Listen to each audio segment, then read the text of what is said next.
Muy buenas tardes.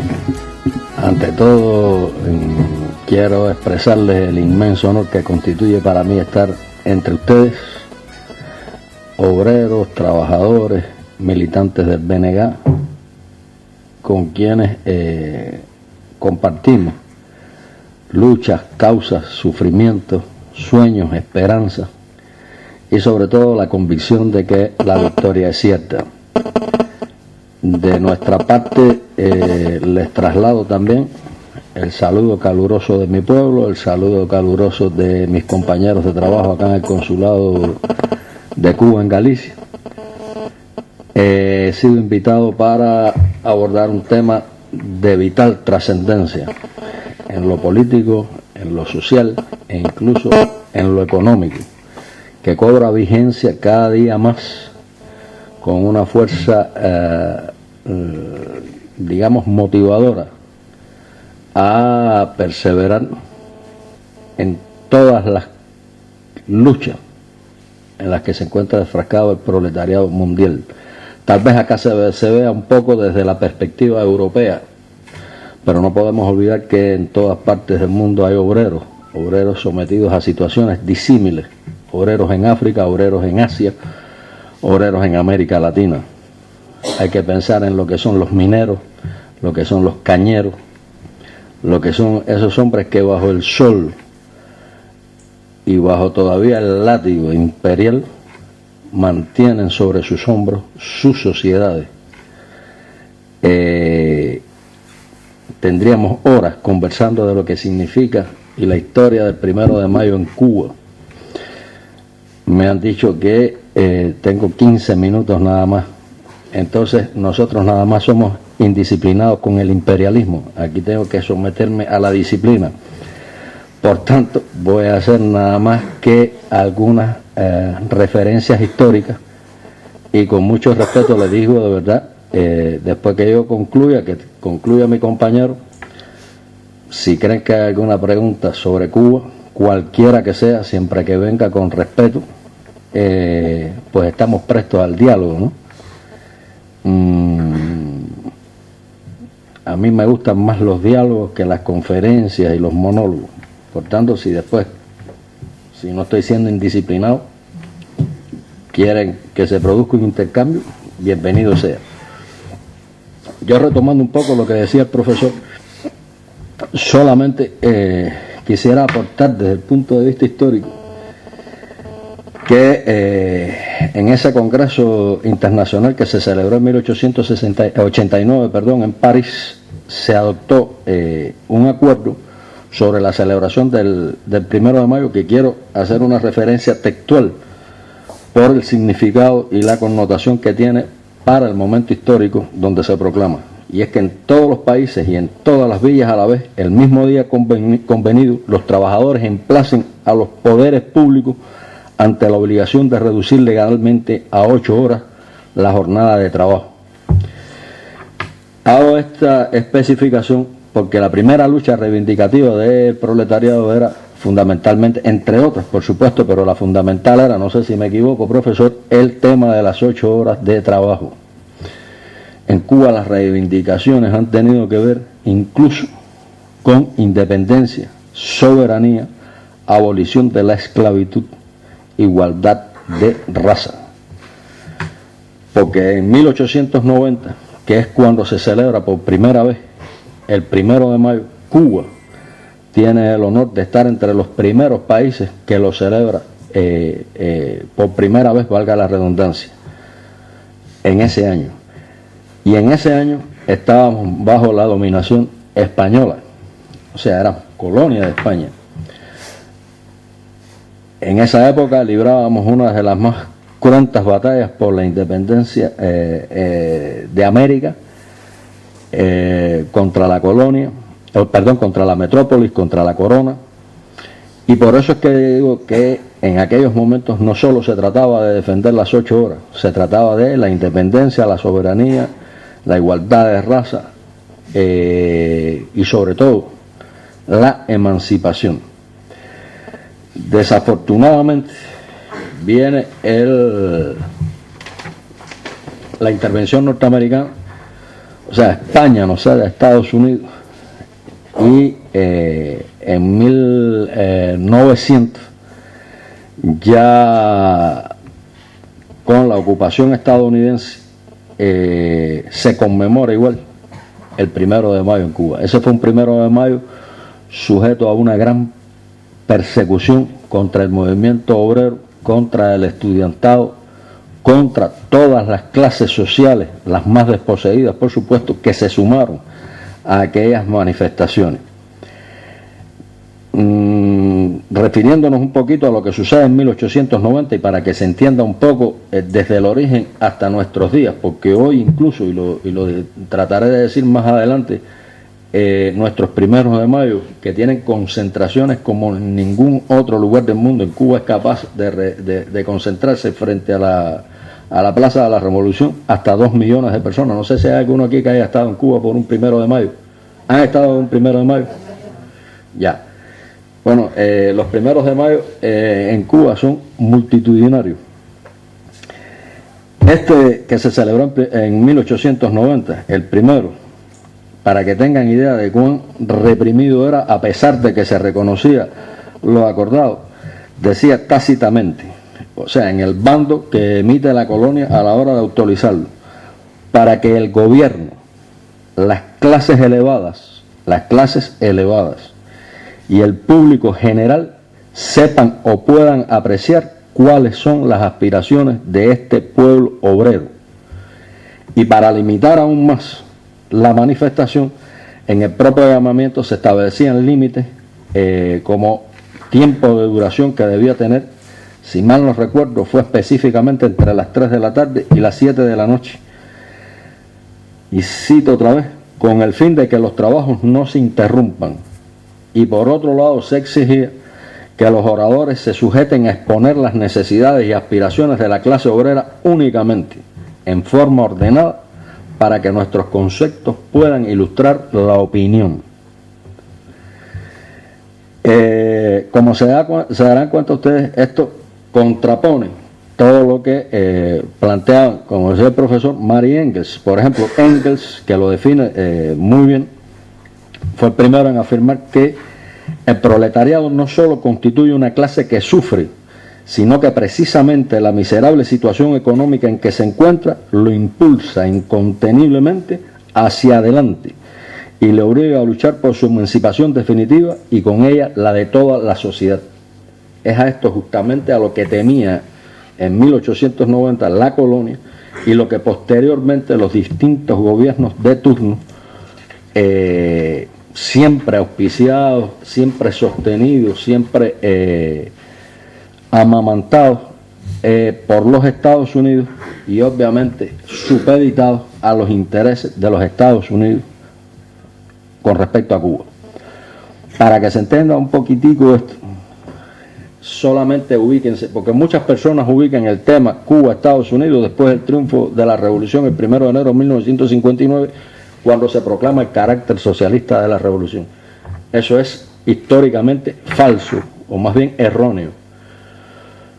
O sea, ya desde muy joven, Martí, en su carta que se considera, y digo joven porque Martí muere con 42 años, en su carta testamento, o la que se considera su carta testamento, que se le escribe a Manuel Mercado, un amigo mexicano e independentista, Martí le decía: ya estoy todos los días en peligro de dar mi vida por mi país y por mi deber de impedir a tiempo, con la independencia de Cuba, que se extiendan los Estados Unidos y caigan con esa fuerza más sobre nuestras tierras de América.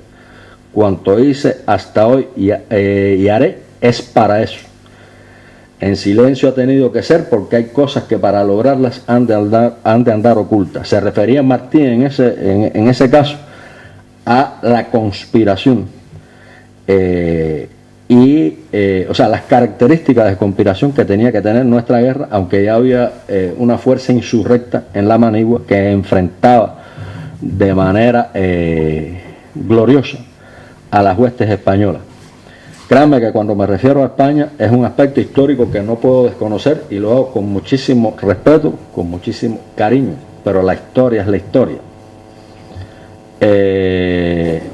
En el caso de Galicia, Galicia significa para nosotros un componente fundamental de nuestra identidad. En Cuba las tres etnias fundamentales dentro de la composición sociocultural cubana son la española, la africana y la china. Los colonizadores nos extinguieron a nuestros aborígenes. Cuba es el único país de América Latina que no tiene sus propios aborígenes. Hoy en México, Guatemala, aún subsisten tribus aborígenes. No me gusta darle el tratamiento de indígenas, pero en el caso cubano, a través de las enfermedades, maltrato físico y la guerra de conquista, pues definitivamente nos abolieron eso. Hoy los cubanos somos un producto de la mezcla del africano, el español y el chino. Y en el caso gallego es la segunda emigración hispana que nos llega a Cuba. La primera fundamental es de Asturias, la segunda es de Galicia. Mi abuelo, por ejemplo, por parte de madre, era gallego, de aquí de Lugo. O sea que estamos emparentados ustedes y yo. Entonces, volviendo al tema de el 1 de mayo, después con la república mediatizada, o a lo que nosotros llamamos república mediatizada, es cuando ya los diferentes gobiernos de turno supeditados a los Estados Unidos, pues manipulaban, sometían y hacían lo indecible por doblegar al movimiento obrero, que ya aquí entonces las luchas reivindicativas tenían otro carácter. Por el jornal azucarero, o sea, había grandes transnacionales norteamericanas que expoliaban importantes recursos naturales de la isla, fundamentalmente el azúcar, el tabaco, que ustedes conocen bien, la producción de ron como derivado de la caña de azúcar. En fin, esta era una lucha reivindicativa de un movimiento obrero cada vez iba tomando mayor conciencia revolucionaria y se vinculaba a otros estratos sociales, a otras esferas de la sociedad, incluidos estudiantes. El joven Fidel Castro en aquella época era estudiante, Julio Antonio Mella, Carlos Baliño, fundador del Partido Comunista de Cuba, en fin, una serie de luchadores que marchaban juntos con el movimiento obrero en estas luchas a las que yo hacía referencia. Y es así como los 1 de mayo, voy a citar algunos que cobran particular importancia por su trascendencia, ¿no? El de 1918 y el de 1919. Perdón, esto es a continuación del primero que se celebra. Me voy a referir más bien al de 1925, que se realizó en medio de un paro general, y ahí por primera vez habla Alfredo López, que era el secretario general de la Confederación Obrera de La Habana, y Julio Antonio Mella. Este joven estudiante que es el cofundador del Partido Comunista de Cuba. El del 1930, donde hubo una brutal represión policial contra el pueblo. Allí en ese de 1930 habla por primera vez Lázaro Peña, que es el secretario general de la Confederación Obrera de Cuba, después asesinado en Manzanillo por la policía, el régimen machadista. Ese fue un desfile muy combativo, donde se dio a conocer un pliego con 60 demandas principales de la clase obrera, y resultó un paso importante en el camino de la unidad y de la cohesión de todo, de toda la clase trabajadora unida al estudiantado y a otros sectores en nuestras luchas por la total liberación nacional. Desde 1939 hasta 1947, elementos ganteriles apoyados por los gobiernos de turno, pues, fustigaban el movimiento obrero. Este fue un tiempo, 10 años, 11 años, donde el movimiento obrero tuvo que trabajar cuasi secretamente. Por tanto, las concentraciones no pasaban de ser formales. Cuando hablo de concentraciones me refiero a las manifestaciones públicas, no pasaban de ser formales. Y bueno, ya después, en 1959, triunfa la Revolución Cubana. El primer desfile, o sea, ya ahí se hace un desfile, aglutinó, comenzó a las 11 de la mañana y terminó cerca de la medianoche. Ya ahí se llegó a concentrar prácticamente 1 millón de personas. Desafortunadamente, en esos momentos, ese que era el primero que se realizaba con la Revolución Triunfante. Ustedes saben que la Revolución triunfa el 1 de enero y en mayo, o sea, unos meses después, Fidel no se encontraba en La Habana, estaba en Argentina, en un evento internacional que ya como jefe de Estado se encontraba presidiendo la delegación cubana. Las consignas que se elaboraron, entre otras, fueron: apoyamos al gobierno revolucionario, pedimos adiestramiento militar para la clase obrera, o sea, la clase obrera ante las agresiones imperialistas que ya comenzaban a notarse. La clase obrera pide armarse. Y otra consigna que fue muy usada por aquella época era gracias Fidel. Como les decía, Fidel no se encontraba. En aquella ocasión hablaron 15 oradores y las conclusiones estuvieron a cargo del hoy presidente de la República de Cuba, Raúl Castro Ruz. Entonces, desde el mismo año 1959, el 1 de mayo en Cuba se ha convertido, número uno, en una manifestación multitudinaria de apoyo al proceso revolucionario y a todas las medidas que a lo largo de los años ha venido tomando el gobierno revolucionario cubano. Número dos, una tribuna popular para condenar todas las acciones que a lo largo de estos 54 años, desde el punto de vista mediático, militar, incluso acciones terroristas provenientes desde los Estados Unidos, han sido tribuna esas grandes concentraciones populares del 1 de mayo para denunciarlas ante el mundo.